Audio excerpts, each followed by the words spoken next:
La batalla que liberó a Gran Bretaña de la amenaza de invasión por parte de los ejércitos de Napoleón Bonaparte no tuvo lugar en tierra, sino en el mar.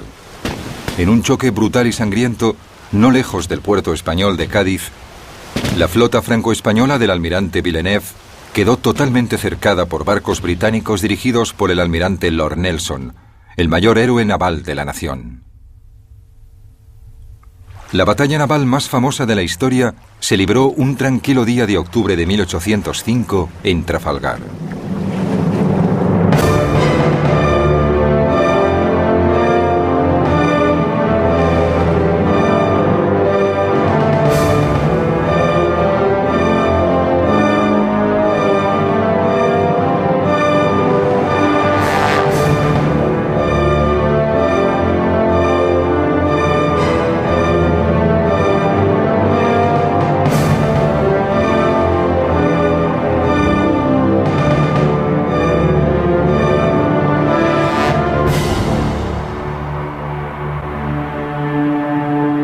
Trafalgar.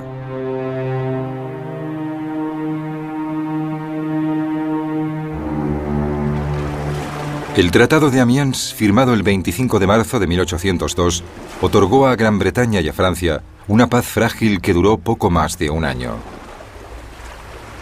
Napoleón detestaba a los británicos, cuya victoria en la batalla del Nilo en 1801 había echado por tierra sus planes para Oriente Medio. Además, el tratado fue apenas un intervalo entre guerras, durante el cual el emperador reconstruyó su armada y urdió minuciosos planes para invadir Inglaterra. Cuando las hostilidades entre los dos países volvieron a comenzar en 1803, Napoleón había construido ya una impresionante armada, por lo que el temor británico a una invasión francesa crecía día a día. El clamor público británico para que se diese una respuesta tangible al renovado militarismo francés hizo que las defensas terrestres del país fueran mejoradas significativamente, y Gran Bretaña, al igual que la Francia de Napoleón, también empezó entonces a reforzar su armada. En 1803 se unieron a ella otros 20.000 hombres, muchos de ellos reclutados obligatoriamente en la marina mercante, y en un frenesí constructor se botaron 80 nuevos barcos de guerra en un período de apenas 12 meses. Aunque no se hubiera producido este rápido aumento de su flota, a principios del siglo XIX Gran Bretaña ya poseía la armada más profesional del mundo, formada por marinos experimentados y disciplinados, ejercitados por un entrenamiento de primer orden que los convertía en una formidable fuerza de combate. Hay varias maneras de juzgar la eficacia de una armada. Y creo que deberíamos empezar por echar un vistazo a los oficiales.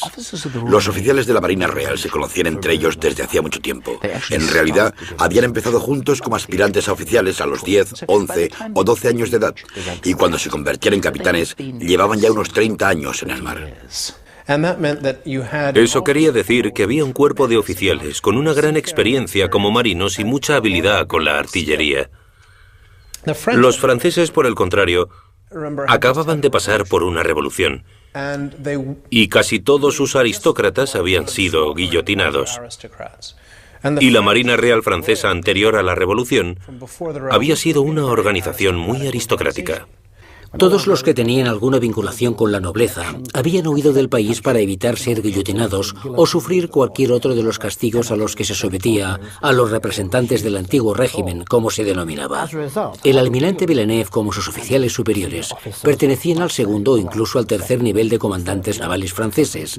Y esto, que en lo más alto de la jerarquía no era bueno, se repetía en todos los estratos hasta el más bajo. Las tácticas navales bélicas británicas y francesas eran muy distintas. Las francesas durante la batalla solían ser defensivas, para limitar el daño que se pudiera infligir a sus barcos e incrementar sus posibilidades de huida, en lugar de luchar por una victoria decisiva. Cuando los franceses se dieron cuenta de que no podían medirse en combate con la Marina Real, decidieron intentar inmovilizar a los barcos británicos. En el momento del ataque, un artillero francés disparaba mientras el barco se aproximaba, lo que significaba que dicho artillero disparaba contra las jarcias enemigas. Por lo tanto, los franceses siempre disparaban para evitar el movimiento de sus enemigos, mientras que los británicos disparaban a los cascos de los barcos enemigos para intentar hundirlos. La Marina Real había conservado la tradición de utilizar armas que fueran principalmente asesinas de barcos.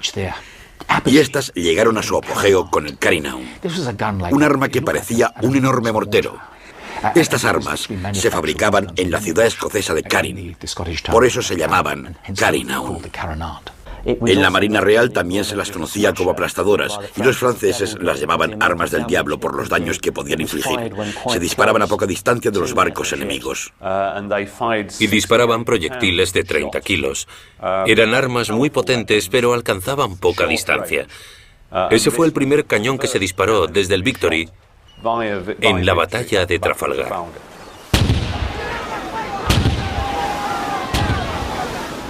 De las variadas tácticas que se utilizaban para causar daños en los barcos enemigos y matar a los que iban a bordo, barrer un barco era la más efectiva. Para conseguirlo, un buque debía pasar junto a la popa de su oponente, desde donde podía lanzar los proyectiles de sus cañones de popa a proa. Eso permitía concentrar la potencia de todo el lado contra la zona más débil del barco enemigo. Así evitaban que el enemigo maximizara su potencia de fuego mientras se maximizaba la propia. Cualquier objetivo del barco que se pudiera alcanzar, se alcanzaba. Si estás disparando a través de la popa del barco, puedes darle a cualquier parte del barco. Puedes darle a los 3 mástiles si lo deseas. Cuando no era posible llevar a cabo las complicadas maniobras que se necesitaban para barrer un barco durante el fragor de la batalla, los buques luchaban costado, con las bordas casi tocándose y los cañones disparando a bocajarro contra el enemigo. El combate costado con costado, que se había convertido en la manera más común de atacar un barco enemigo, había evolucionado desde el siglo XVI. Principalmente lo que se solía hacer era ponerse en paralelo al navío adversario y disparar con los cañones. La desventaja de luchar costado con costado era que se tardaba mucho tiempo en tener algún efecto sobre el buque atacado. Era totalmente increíble la cantidad de impactos que un barco de 3 gruesas cubiertas de madera de teca y un casco fabricado también con teca podía llegar a soportar. Cuando Nelson escribió en su famoso memorándum antes de la batalla de Trafalgar que ningún capitán puede equivocarse mucho si coloca su buque junto al del enemigo, hablaba por experiencia. Había visto los efectos de un ataque costado con costado lanzado contra el interior estrecho de las cubiertas de armas de un buque de guerra. El efecto del fuego disparado desde otros buques al costado de un barco lo que producía era romper la madera del lugar del impacto en enormes y peligrosas astillas que volaban en todas direcciones por las cubiertas de armas inferiores, causando un caos absoluto y graves heridas a los hombres. A menudo provocaban la muerte, pero más frecuentemente infligían importantes mutilaciones. Los artilleros ingleses eran más rápidos en la tarea de cargar sus armas que los de la Marina francesa, principalmente por su nivel de formación. Además, tenían mejor puntería que sus homólogos franceses. Todos los cañones se cargaban por su boca, pero los artilleros disponían de diferentes tipos de munición, según el objetivo que intentaran alcanzar. Los proyectiles redondos y sólidos se disparaban para causar daños estructurales. Los proyectiles de barra, que eran 2 balas de cañón unidas por una barra de acero, se lanzaban girando por el aire para atacar los mástiles. Igualmente existía el proyectil de cadena, que era una bala de cañón partida en 2 mitades, unidas por una cadena que cuando se disparaba daba vueltas por el aire para alcanzar las velas y las jarcias. Y finalmente estaba lo que se llamaba proyectil de racimo, que era un paquete formado por 9 balas de cañón de 1 kilo, envueltas juntas con lonas y cuerdas.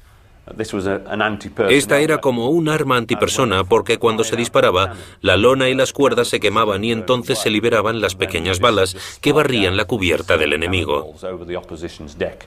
Normalmente este tipo de arma se disparaba contra grupos de abordaje en las cubiertas enemigas. Los británicos eran unos enemigos particularmente temibles cuando abordaban un barco.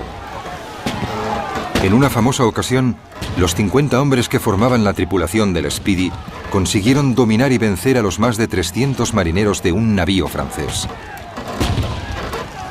Más frecuentemente, sin embargo, los barcos izaban bandera blanca y se rendían antes de que el combate cuerpo a cuerpo tuviera lugar. El combate cuerpo a cuerpo durante las acciones de abordaje, por ejemplo, era brutal. Y en estas luchas cuerpo a cuerpo se usaba lo que fuese para infligir heridas al enemigo, ya fuera una daga, un hacha, un mosquete, una bayoneta, lucios de abordaje, palos o trozos de madera.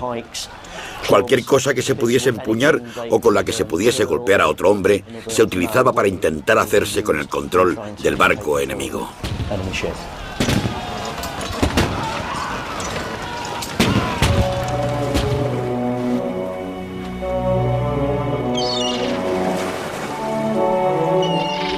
Las tácticas generales de combate entre flotas durante la época de la navegación a vela estaban dictadas por consideraciones prácticas. El hecho de que las armas y los cañones se instalasen principalmente a los costados del barco significaba que no podían avanzar y al mismo tiempo disparar al enemigo. Los navíos luchaban a menudo en línea, costado con costado, como en las batallas de Copenhague y del Nilo de 1801. La táctica de poner los barcos en línea estaba pensada para maximizar la potencia de fuego. Si ponías tus buques en una línea continua, todos ellos podían tener sus costados dirigidos hacia el barco que se acercaba. La línea de batalla también era una excelente formación defensiva, ya que si los barcos seguían su orden, reducía la posibilidad de que el enemigo pudiera romper la línea. Cuando rompes la formación en línea de los barcos enemigos, tu embarcación navega en medio de dos de ellos. Y cuando pasas entre dos buques enemigos, cada costado de tu barco puede barrer al navío que tiene a su lado.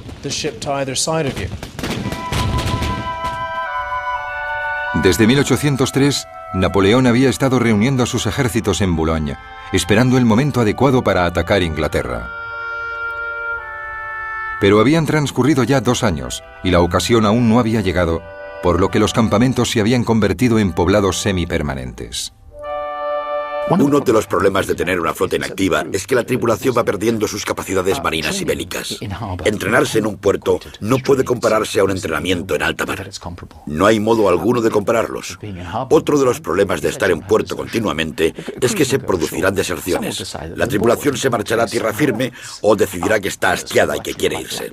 A otros les complacerá estar en puerto, empezarán a relacionarse con la gente de la ciudad y se emborracharán. Generalmente se volverán descuidados, gordos y muy perezosos. Hay que comparar el estado de los franceses y de los españoles en el puerto de Cádiz con el de los miembros de la Marina Real Británica, tras 22 meses de incansable entrenamiento en sus buques hostigados por las tormentas. Con cada semana que transcurría, Napoleón se iba impacientando más, porque sus planes se veían obstaculizados y frustrados por Sir William Cornwallis, cuyos buques bloqueaban todos los puertos entre Brest y el Ferrol.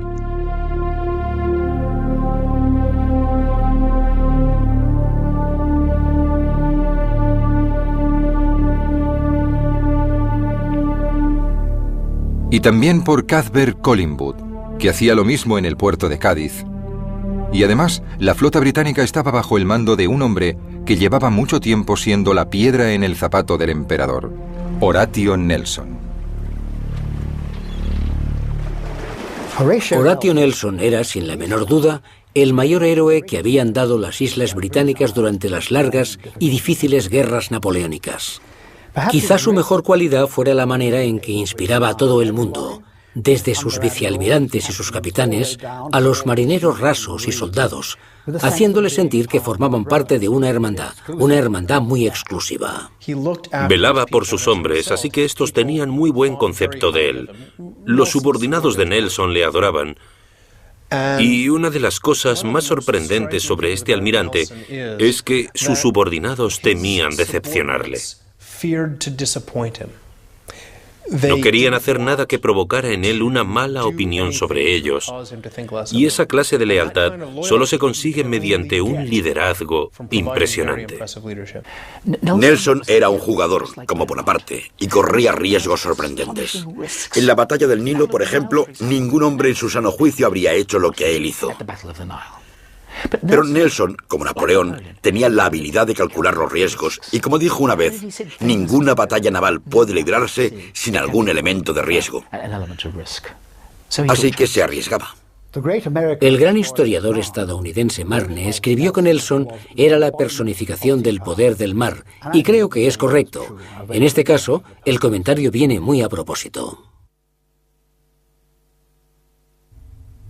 Tras meses de negociación y no pocas amenazas, Francia y España firmaron un acuerdo formal en diciembre de 1804 que condujo a España a la guerra junto al bando de Francia. Con esta fuerza adicional, los franceses tramaron un plan para llevar lejos a la flota británica, hasta el Caribe, dándole de esta forma a los ejércitos de Napoleón tiempo suficiente para cruzar el canal y empezar la invasión de Inglaterra. Se propuso que Villeneuve zarpara hacia las Antillas, donde se escaparía de Nelson para unirse a las fuerzas de los almirantes Mississi y Gontham. Esta nueva flota volvería entonces a Europa y tomaría parte en la invasión. En cuanto se examina el plan de distracción de las Antillas, se nota que no está diseñado por un marino. Era un plan de Napoleón. Un plan diseñado por alguien que en realidad calculaba el ritmo de marcha de un ejército. Así que Napoleón, cuando lo planeó, pensó que podía llevar un ejército de Boulogne a Austerlitz en tantos días o semanas, e hizo parecidos cálculos para una flota. Sacaría a los británicos del medio, les llevaría a las Antillas y entonces cruzaría el canal. ¿Todo muy fácil? Pues no, no era fácil. Napoleón, no puede usted hacerlo, lo siento. Quizás pudiese hacerse en la época del vapor y de la radio, pero no podía hacerse en la de las velas. Sencillamente era imposible. Esta táctica de navegar hasta las Antillas daba por sentado que la flota aliada franco-española podía salir del puerto para dirigirse hacia las Antillas, y eso no era posible. No podían salir del puerto porque estaba bloqueado. Todos los intentos anteriores de los franceses por huir habían fracasado. El más reciente, el del 1 de enero de 1805, había salido mal debido a las terribles condiciones meteorológicas. Por fin, el 30 de marzo, Villeneuve consiguió escapar al bloqueo de Nelson. De acuerdo con el plan, zarpó a toda vela hacia la isla Martinica, en las Antillas. Por supuesto, Nelson emprendió la persecución de la flota francesa. Hasta ahí todo funcionaba según el plan francés. Por desgracia para Villeneuve, no había tenido en cuenta la velocidad a la que Nelson navegaría. Un trayecto que Villeneuve cubrió en 6 semanas y que había acabado con 1000 de sus hombres enfermos, fue recorrido por Nelson en apenas 3 semanas, llegando con sus hombres en forma y listos para luchar.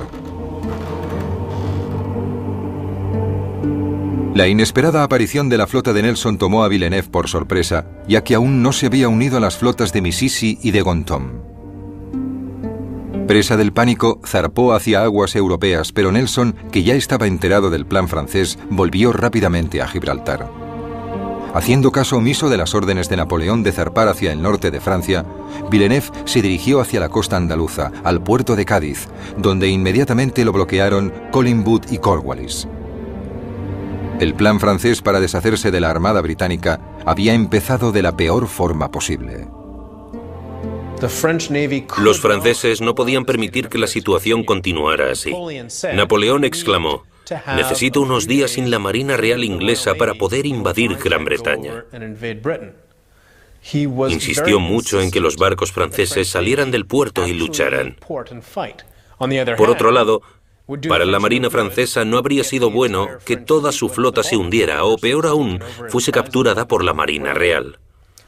Así que los franceses se encontraban en la difícil tesitura de decidir si se quedaban en el puerto y fracasaban, o salían del puerto y fracasaban también.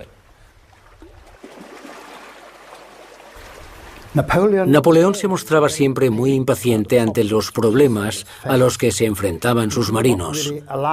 No permitía ni concebía que la mala dirección del viento o una fuerte corriente les hiciera imposible, en algunas ocasiones, llegar a ciertas citas en la fecha exacta que había anotado en sus órdenes generales. Hay un ejemplo de lo insensible que podía llegar a ser en lo referente a los marinos y al elemento naval. Estando en Boulogne el 20 de julio de 1804, ordenó una revista de barcos y tropas ante él, en la costa, sin tener en consideración el vendaval existente ni las advertencias en contra de los almirantes presentes, a uno de los cuales, el almirante Puy, despidió en el acto por criticarle. La acción tuvo como resultado que 20 barcos chocaran entre sí y que 2.000 soldados se ahogaran. Parece ser que Napoleón se marchó de vuelta a sus aposentos sin decir ninguna palabra. Napoleón había agotado toda su paciencia con Villeneuve. Convencido de que la negativa del almirante de abandonar Cádiz estaba causada por su cobardía, el 16 de septiembre el emperador le ordenó zarpar hacia Nápoles, exigiéndole que cuando encuentre al enemigo en inferioridad de condiciones, ataque sin dudarlo y consiga un resultado positivo. Pero el 16 de septiembre al anochecer, la flota francesa aún no había zarpado para encontrarse con adversario alguno, fuese inferior o no. Al día siguiente, Napoleón, enterado de todo y por ello todavía más furioso con Villeneuve, decidió reemplazarlo por el vicealmirante Rosilly, que fue inmediatamente enviado a Cádiz para comandar la flota. Pero no llegaría a tiempo para tomar el mando en Trafalgar porque Villeneuve, finalmente incitado por el nombramiento de Rosilly, decidió obedecer al emperador y abandonar el puerto el 18 de octubre. Villeneuve hizo una salida en falso. La razón por la que decidió zarpar el 19 de octubre de 1805 fue porque supo que habían enviado a otro almirante desde Francia para que se hiciera cargo de la escuadra. Así que Villeneuve decidió que antes de que ese nuevo almirante llegara, iba a vencer a los británicos. Lo que se proponía hacer era encontrarse con la escuadra de bloqueo británica, que él imaginaba sería más bien pequeña, vencerla en combate y entonces zarpar hacia el Mediterráneo. Así podría apuntarse un buen tanto ante Napoleón Bonaparte. Quedaban apenas unas horas para la batalla de Trafalgar.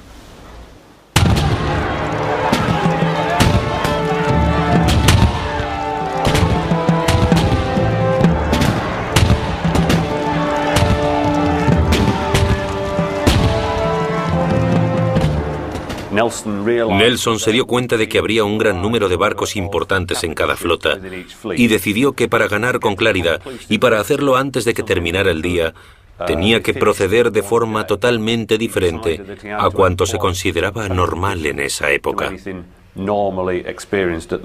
Y se le ocurrió la táctica de atacar perpendicularmente la línea de la flota franco-española.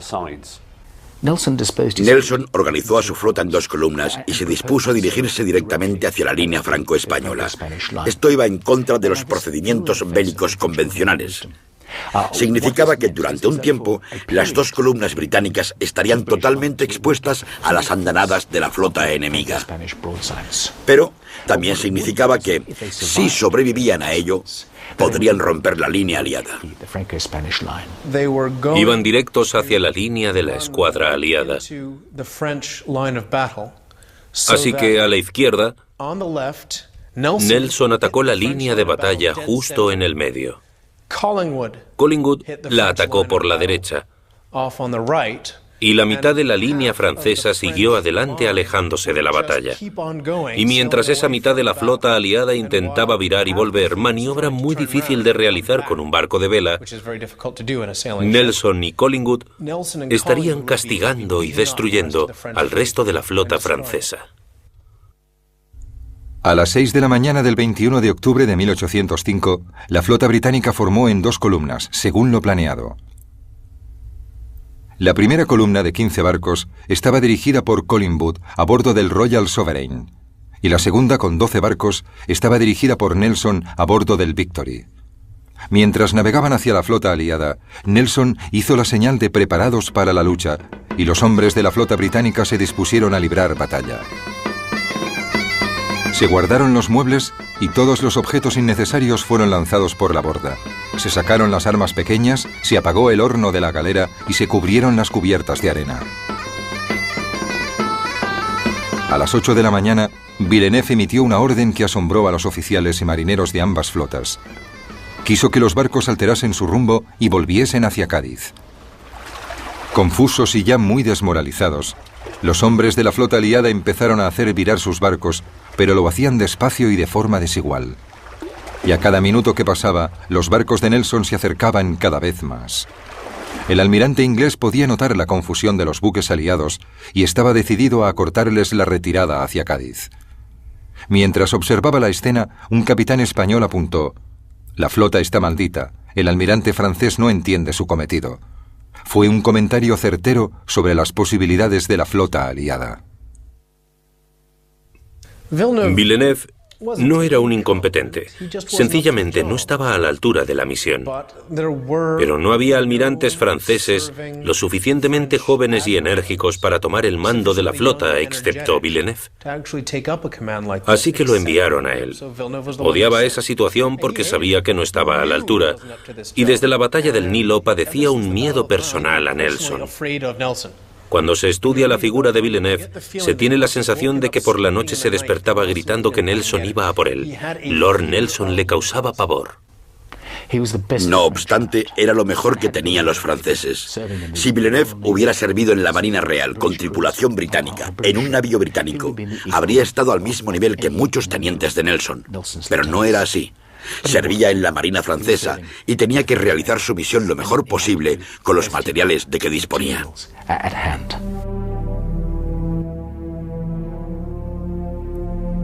Las dos columnas británicas continuaron acercándose a la frágil línea aliada. Nelson se dirigió al centro y Collingwood a la retaguardia. Incluso entonces, la astuta mente táctica de Nelson buscaba la forma de ganar ventaja sobre su enemigo. Les atacaré inmediatamente, si puedo, a un tercio del barco de cabeza. Creo que eso sorprenderá y confundirá al enemigo. Nos llevará a una batalla desordenada, y eso es lo que quiero. Situó al Victory donde quería. El Victory era su buque insignia, así que decidió que sería el que dirigiera su columna, y por ello sería el que se encontraría en la posición más difícil, más precaria y más vulnerable al ataque de la línea aliada. Mientras se aproximaban, el capitán Hardy, el capitán del Victory, le preguntó a Nelson: ¿por dónde quiere que cruce, señor? A lo que Nelson respondió: no me importa, apunte al barco más cercano. A las 11:25, Nelson dio la famosa señal. Inglaterra espera que cada hombre cumplirá con su deber, que fue recibida con vítores desde los navíos británicos. Parece que esa indicación debía causar una gran emoción en toda la flota, y en algunos barcos así fue, siendo recibida con vítores. Pero en el Royal Sovereign, el comandante Collingwood, el segundo al mando de Nelson, se molestó mucho. Y parece ser que al leerla dijo: ojalá Nelson dejara de enviar esas indicaciones. Sabemos perfectamente lo que tenemos que hacer. A las 12:20, Nelson dio la señal final que decía: pretendo forzar o atravesar la línea enemiga para evitar que vuelvan a Cádiz. Los hombres del Redoutable entendieron lo que pretendía el almirante y cerraron el espacio que quedaba entre este barco y el Bucentaure, negándole al Victory el espacio que necesitaba para pasar entre los dos navíos franceses. El Victory quedó bajo el fuego de los costados del Redoutable y del Santísima Trinidad, y como no había llegado aún a la línea, no les pudo devolver los disparos. El Victory sufrió graves daños. La mayor parte del trinquete desapareció y la mitad del mástil principal quedó destrozado, así que el Victory perdió gran parte de su capacidad de navegación. Mientras tanto, al sudeste de Nelson y del Victory, el Royal Sovereign de Collingwood se convirtió en el primer buque británico en llegar a las líneas enemigas. A pesar de estar expuesto al fuego adversario, atacó al buque insignia español, el Santa Ana, que entonces era el mayor buque de guerra del mundo. El Royal Sovereign no disparó hasta situarse junto a su oponente, y entonces lanzó una terrible andanada a bocajarro contra el Santa Ana, causándole grandes daños y muchas bajas. Fue un gran éxito para Collingwood y para la flota británica, pero como contrapartida, el Royal Sovereign recibió rápidamente el ataque del San Justo y el San Leandro. Solo la oportuna llegada del Belil del capitán Harwood y del Mars y del Tonan poco después lograron que los barcos aliados se alejaran. El Royal Sovereign continuó su despiadada descarga de artillería contra el buque insignia español hasta que a las 2:15 de la tarde, con los 3 mástiles destrozados, el Santa Ana se rindió a Collingwood. 340 marineros españoles habían muerto o resultado heridos durante el ataque. El Royal Sovereign también se encontraba muy dañado, con 141 hombres muertos o gravemente heridos esparcidos sobre las cubiertas.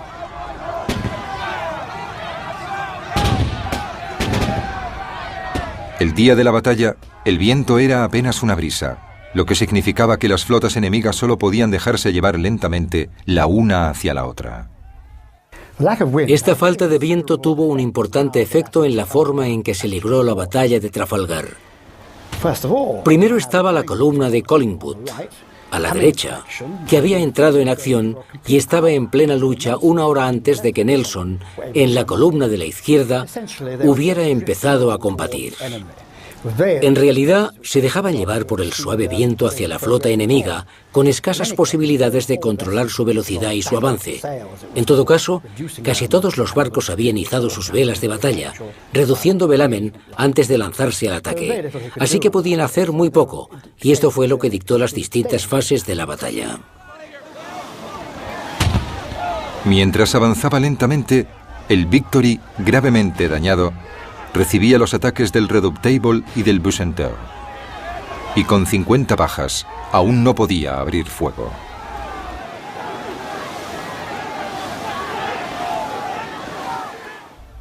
Finalmente, a la 1 de la tarde, el Victory rompió la línea aliada y se colocó en posición para barrer al Bucentaure.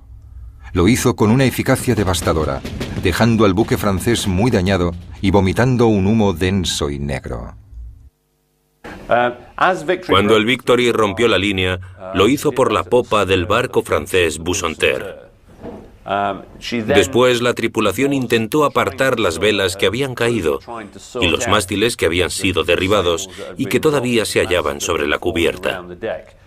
Mientras hacían estas tareas, se iban aproximando al barco que seguían al Bucentaure, el Redoutable. Se acercaron tanto que ambos buques terminaron arrimados el uno al otro, siendo el Victory abordado por un tiempo. Incluso en esta desesperada situación, con los cañones a punto de tocarse, las armas francesas seguían disparando a las jarcias del Victory, mientras el barco británico lanzaba su artillería contra el casco y las cubiertas del buque francés. A la 1:25 se produjo el momento de mayor dramatismo.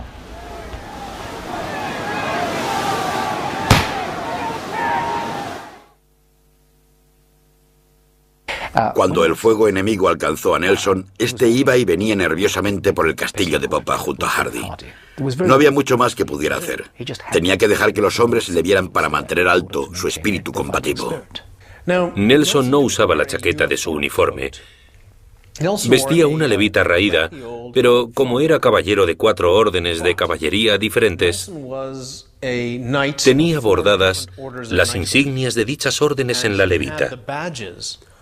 Era un objetivo claro, pues aunque no llevara su uniforme de almirante, portaba una chaqueta que cualquiera podía distinguir. Nelson se hallaba cerca del hueco de la escotilla, y mientras estaba encarado hacia la popa, una bala venida del Redoutable le alcanzó de lleno. Le entró por el hombro, le atravesó el torso y se le incrustó en la columna vertebral. Al levantarlo del suelo, Nelson le dijo a Hardy: «Al fin han acabado conmigo, Hardy. Me han roto la columna». Inmediatamente sacaron a Nelson de la cubierta.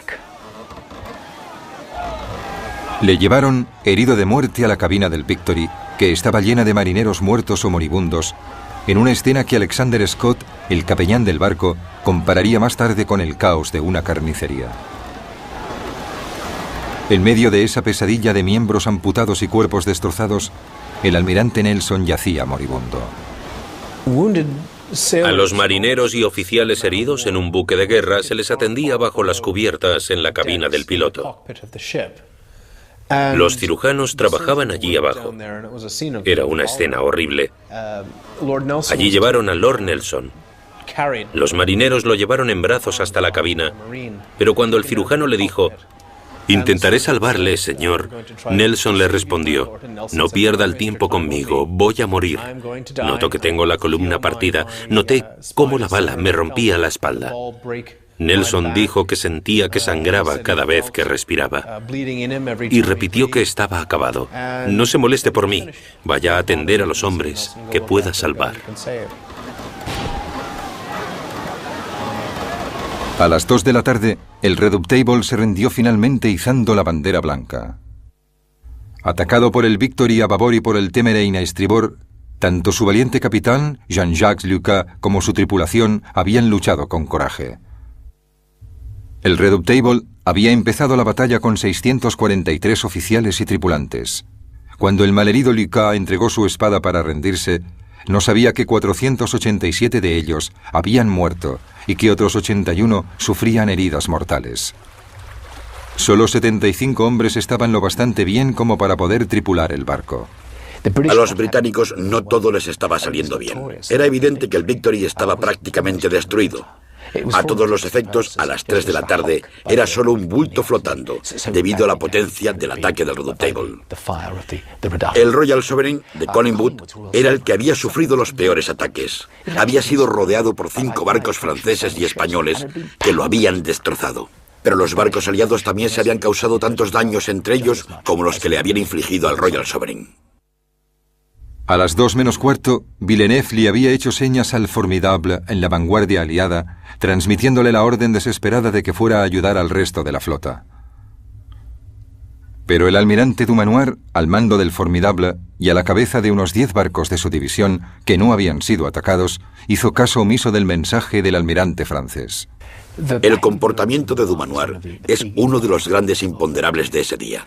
¿Qué estaba haciendo? ¿Por qué no viró más rápidamente? ¿Era un cobarde?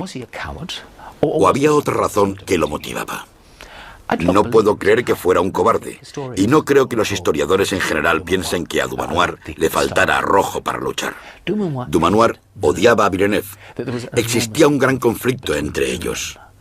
Eran rivales desde hacía años y Dumanoir sabía perfectamente lo que intentaba hacer Villeneuve con el Victory para ascender de categoría y continuar con su oposición a Napoleón Bonaparte. Sabía que habían enviado a otro oficial para comandar la flota franco-española y que Villeneuve se había lanzado a la batalla solo para escalar profesionalmente. Hasta las 2:30 de la tarde no viró para acercarse al combate, pero en ese momento ya solo quedaban 5 barcos aliados. El Rayo, el Francisco de Asís y el Eros, que se dirigían rumbo al norte, alejándose de la batalla tanto como podían, mientras que el San Agustín y el Intrepid habían tomado por propia iniciativa la decisión de dirigirse hacia la batalla. Dumanoir apenas tenía viento para virar rápidamente. Cuando finalmente logró hacerlo, seguía sin haber suficiente viento para lograr acercarse con rapidez al escenario de la batalla. Así que se desplazaba lentamente porque, como se trataba de barcos de vela, sin viento no avanzaban. Solo soplaba una suave brisa y Dumanoir tenía que dirigirse tan raudo como fuera posible hacia la batalla. Pero no podía hacerlo. La reducida división de Dumanoir llegó finalmente 3 horas después de que hubiera empezado la lucha, y no lo hizo con facilidad. El Mont Blanc y el Intrepid consiguieron navegar el uno hacia el otro, mientras que el Neptuno fue atacado por el Minotaur y por el Spearhead, que le disparó hasta que se rindió a las 5:10. A las 3 de la tarde, Dumanoir atacaba al Spearhead y al Minotaur, produciéndose un auténtico caos. Había mucha lucha, muchas balas yendo y viniendo, muchos buques combatiendo, con grupos de abordaje pasando de un barco a otro, y no había manera alguna de saber cómo acabaría la batalla. El propio Dumanoir se llevó los navíos restantes lejos del alcance de la flota británica. A las 4:15 de la tarde, tras sufrir nuevos ataques por parte del Leviathan, el Bucentaure, con Villeneuve a bordo, izó la bandera blanca. Había sufrido tantos daños y pérdidas que apenas un oficial y 5 hombres se rindieron al capitán del Conqueror. El Leviathan También logró acabar con el San Agustín, que perdió casi 400 hombres. En cambio, solo 26 hombres del Leviathan murieron o resultaron heridos. El diario de a bordo del HMS Victory describe que el fuego parcial continuó hasta las 4:30 de la tarde. Sin que se le informase de la victoria, el honorable Lord Vizconde Nelson KB murió a causa de su herida. Tras casi 3 horas, al almirante se le había escapado finalmente la vida en el momento de su victoria más importante. El barco donde murió es hoy un altar dedicado a su memoria. La muerte de Nelson es una de las muertes mejor documentadas de todos los tiempos. Está en el inconsciente colectivo de los británicos. Todo el mundo sabe que las últimas palabras de Nelson, o unas de las últimas palabras que dijo, fueron «Bésame, Hardy». Se conocían de toda la vida. Era como un hermano que abandonara a sus hermanos. Y había vivido lo suficiente para dar órdenes al principio de la batalla. Una de las últimas órdenes que dio antes de luchar fue que todo el mundo anclara en cuanto acabase la batalla, para que la flota no se dispersase. Esa orden se llevó a cabo justo después de su muerte. Durante la batalla, cuando dispararon a Nelson, este ordenó que le cubrieran la cara mientras le llevaban a la cabina para ser atendido. Incluso entonces sabía que su figura daba mucha moral a la Marina Real y no quería reducir la eficacia en la lucha del Victory, así que pidió que le pusieran un pañuelo sobre el rostro. Cuando Nelson murió y las tripulaciones inglesas empezaron a conocer la noticia, primero en el Victory, después en el resto de los barcos, y por supuesto, al llegar finalmente la noticia a Inglaterra, no se pueden imaginar el golpe que supuso para todos ellos, porque realmente pensaban que era un ser invencible y que les conduciría a victorias aún mayores. Normalmente, cuando los británicos se enteraban de alguna gran victoria, lo celebraban por todo lo alto. Se disparaban armas en los parques y en la Torre de Londres. Sin embargo, esta vez se produjo un gran sentimiento de pérdida porque Nelson había muerto. No fue una celebración alegre.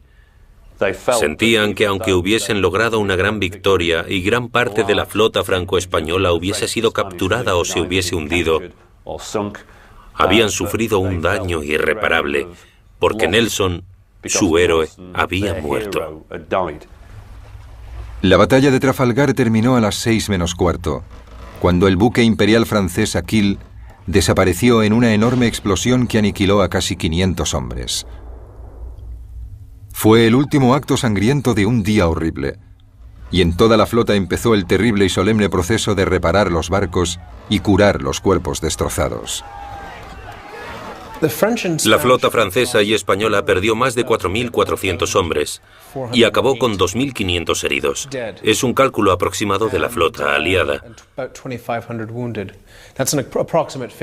La Armada Británica perdió a 449 hombres, más o menos un 10% de los muertos de la flota franco-española. Y acabó con 1.200 heridos. Más o menos la mitad de los heridos de la flota aliada. En gran parte se debió a que los artilleros británicos disparaban a los cascos franceses, así que había muchas astillas volando en dichos barcos y matando gente, mientras que los franceses intentaban inmovilizar los barcos ingleses con su artillería y disparaban a las velas y a las jarcias para conservar el barco y llevárselo como botín, por lo que no mataron a tantos marineros británicos. Los ingleses inicialmente se llevaron 17 barcos franco-españoles como botín. Un barco explotó de manera espectacular y la noche del 21 de octubre estalló una tormenta que hizo perder 13 más. Así que el botín total fue de apenas 4 barcos. De los 27 buques británicos que habían entrado en combate, casi la mitad estaban fuera de servicio la noche del 21 de octubre. Así que no fue una victoria fácil. Los franceses y los españoles habían luchado muy duro y habían causado grandes daños en los barcos de la Marina Real. Después de Trafalgar, el Victory quedó seriamente dañado.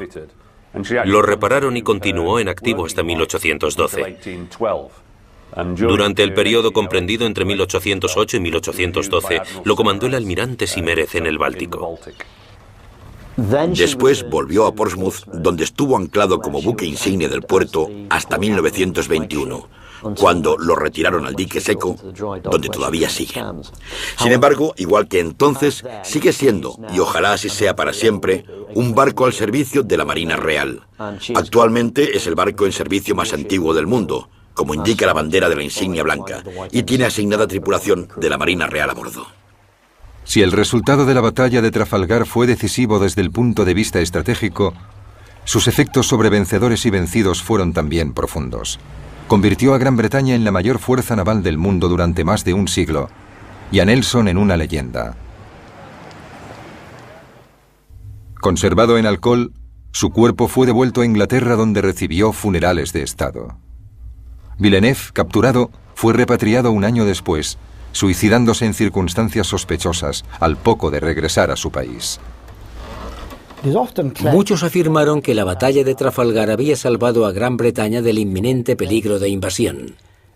De hecho, no fue así. Napoleón había cancelado todos los preparativos para la invasión al saber que el almirante Villeneuve había entrado en Cádiz unos días antes. Y el día de la batalla de Trafalgar se hallaba en Alemania, involucrado en plena campaña de Lom. Así que no salvó a Inglaterra de una invasión inmediata. Otros historiadores han señalado que Trafalgar no detuvo el programa de construcción de buques franceses y que en 1814 la marina francesa era mucho más poderosa de lo que había sido en 1805 y que empezaba a equipararse en fuerza con la Marina Real. Una vez dicho esto, es fácil minimizar la batalla de Trafalgar y sus consecuencias sobre la historia europea. Pero la verdad es que tuvo una enorme importancia. Sin flota, Bonaparte no podía cruzar el canal, ni podía invadir Gran Bretaña. Sin flota, Francia no podía desafiar a la Marina Real por el dominio del Mediterráneo. Así que, después de Trafalgar, a Gran Bretaña dejó de preocuparle una invasión francesa. Después de Trafalgar, el mar Mediterráneo se convirtió en un lago inglés. Después de Trafalgar, Francia se convirtió en una potencia únicamente continental, lo que quiere decir que no podía conquistar más colonias en ultramar ni recibir productos de esas colonias. Tenían que apoyarse únicamente en los recursos que tenían en Europa. El sueño de Napoleón de invadir Inglaterra había sido destruido para siempre, aunque la derrota no menguó su ambición. El despótico soberano ya había llevado su gran armée lejos de las costas del norte de Francia, a Austria, donde le esperaban las glorias de Austerlitz.